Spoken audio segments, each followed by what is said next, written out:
بتاع كابتن شناوي حاجه غريبه جدا. شوف التعبير بتاع كابتن شناوي، هو حاجه غريبه جدا، لانك انت الحكم يقعدوا يقولوا لك ما شافهاش وزاويه الرؤيه والكلام ده، كان واقف قدامه، واخد بالك؟ لكن الناس اللي بتطالب بالعداله بقول لهم فاقد الشيء لا يعطيه. فاقد الشيء لا يعطيه، ما عندوش رغبه انه يعطيه، لان هو اصلا فاقد معيار العداله مع النادي الاهلي. احنا مش بنزعل حد، احنا بنرصد لما تملي الناس لما بتجيب الحاله. هو استوديو التحليل ده بيعمل ايه اكتر من الفار المفروض يعمله في المباراه؟ بيجيب اللقطه ويركز عليها ويشوفها كويس. ده النهارده جون البرازيل اتلغى على لعبه اتنقلت 3 مرات لان الفاول ابتدى باوفسايد. الجون ابتدى باوفسايد، واحد راجع من الاوفسايد هو اللي بصاها، 1 2 3 انفراد جون. يعني الفار هنا عنده ايه؟ عنده الوقت انه يراجع ويتاكد، يراجع قصه الهدف ويحكم عليها. مش انت لما تلاقي واحد وقع قدامك ما يلفتش نظرك. طب ما لفتش نظرك الفار اللي انت لسه اصلك لما كنت شديت فاول لصالح انا كنت عايز اعرف مين اللاعب اللي لعب بيه ده. اعتقد ان هو نمره 14 اللي اتحسب ضده الفاول بتاع السوليه، شكله كده، واخد بالك؟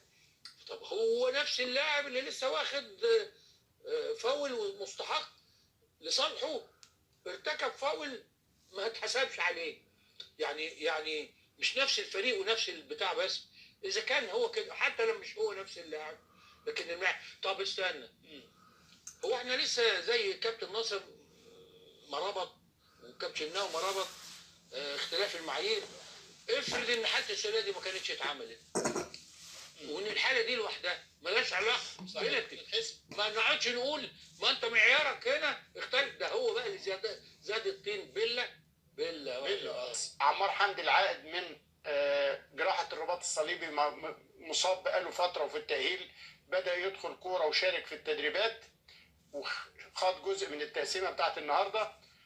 الدكتور احمد ابو عبله طبيب الفريق قال ان مشاركه عمار في التقسيم النهارده خطوه مهمه نحو زياده نسبه مشاركه اللاعب في التدريبات الجماعيه، والجهاز الفني قرر منح اللعيبه راحه سلبيه لمده 24 ساعه على ان يستأنف الفريق تدريباته صباح الاربع ان شاء الله، يعني بكره الثلاث اجازه ويتمرنوا الاربع، وبيستعد الفريق لمباراه طلائع الجيش اللي هتكون مساء الجمعه ان شاء الله على ملعب الاهلي والسلام في الدوري الممتاز، بعد التأهل لدور قبل النهائي لكأس مصر على حساب المقاولين بركلات الترجيح امبارح يا باشمهندس.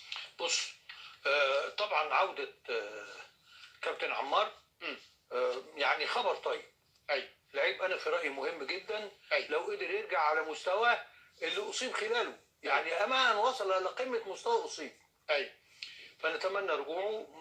اي اضافة للفريق وخصوصا بلاعب بنوعية عمار هي اضافة مهمة، لانه اولا جوكر وبيتحرك في كل مكان ويعتمد عليه. نمرة 2 بقى، اما وانك يعني اشرت الى ان مباراة طلائع الجيش يوم الجمعة، فانت يعني طالع من فرقتين ادائهم متشابه مع اختلاف درجة الجاهزية.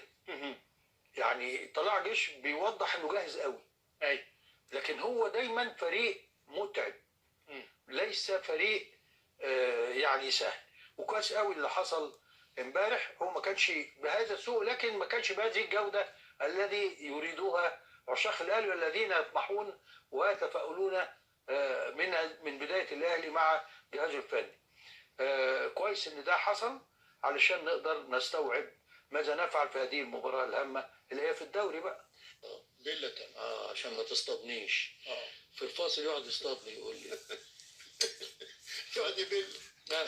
زاد الطير بله انه يعني انت لسه واخدها وحاسبها بانذار، فتيجي كرة مؤثرة دي تتجلى في كرة ثانية. لعيب اتداس على رجله برضه في ال 18 اتداس على رجله. ده كل بالصدفة ضربات الجزاء اللي في المونديال معظمها 90% منها الدوس على الرجل، وكل حالات الانذار والطرد الدوس على الرجل. اللي احنا هنا بنعتبره معيار تافه. ها، في ماتش بيراميدز كورتين دوس على الرجل، فاكره؟ رامي ومش عارف مين، وما خدناش حاجه. الا بالله. الا بالله. الا بالله. نطلع لفاصل وبعد الفاصل نتواصل. وما تخافش على الاهلي طول ما الاهلي يملك هذه القيمه التسويقيه العاليه اللي مدعومه بواقع حقيقي، مش بكلام ولا ادعاء، مدعومه بحقائق على الارض، بصوره ذهنيه محترمه.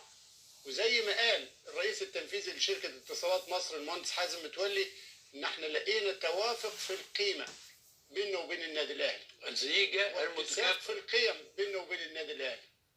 ده التوافق الكامل بين الاهلي وشركائه. زميل محمد شبانه حب يرصد شعبيه النادي الاهلي وتاثيرها على القيمه التسويقيه له. نشوف. كبيره. كل حد بيرتبط بالنادي الاهلي هو كيان كبير، والاهلي كيان كبير، فبتنجح العلاقه الاقتصاديه دي. الاستاذ شبانه بيدعم ما هو مدعوم اصلا، وهو بيؤكد على المؤكد. بعجباني جملتك دي. بيؤكد على المؤكد، لكن ما فيش مانع ان كل ما نلاقي كل يوم دليل عشان نقطع العرق ونسيح دمه في خضم حجم المراوغه والتشويه للحقائق الواضحه جدا. الحقيقه كمان الصديق سيف زاهر خضم ولا خضم؟ الزميل سيف زاهر هو راخر قطع العرق وسيح دمه. ليه بحيي هنا لعيبه النادي الاهلي؟ عمرك في حياتك في تاريخك في 3 حاجات عمرهم ما يحصلوا: انك تعرف لعيبه الاهلي اخذوا مقدماتهم ولا لا، وانك تعرف اخذوا كام، وانك تعرف متاخر لهم ايه. وده سيستم اتزرع من سنين، وانا الحقيقه عشت اللحظات دي في فتره من الفترات كده في وجود المهندس محمود طاهر والكابتن حسن حمدي. وكان النادي الاهلي عدى بازمه وبعض اللعيبه اعتزلت وليها مبالغ في النادي الاهلي، وبعد فترات كان بيروح لها الفلوس لحد البيت. في النادي الاهلي ليك فلوس اكنك حاططها في البنك. وعندي واقعه عمري ما هنساها. كنت من سنين كتير جدا في اتحاد الكوره، وكان في ماتش منتخب في الجونه، واللعيبه اللي انا بقول اساميها او اللي انا بتكلم عليها من غير ما اقول اساميها عشان ما احرجهاش كويس. اللعيبه دي كانت موجوده معايا في الجيم، واللعيبه دي كان فيهم 2 لعيبه سابوا النادي الاهلي وبيلعبوا في نادي اخر، وكان معانا بعض لاعبي في الدوري المصري.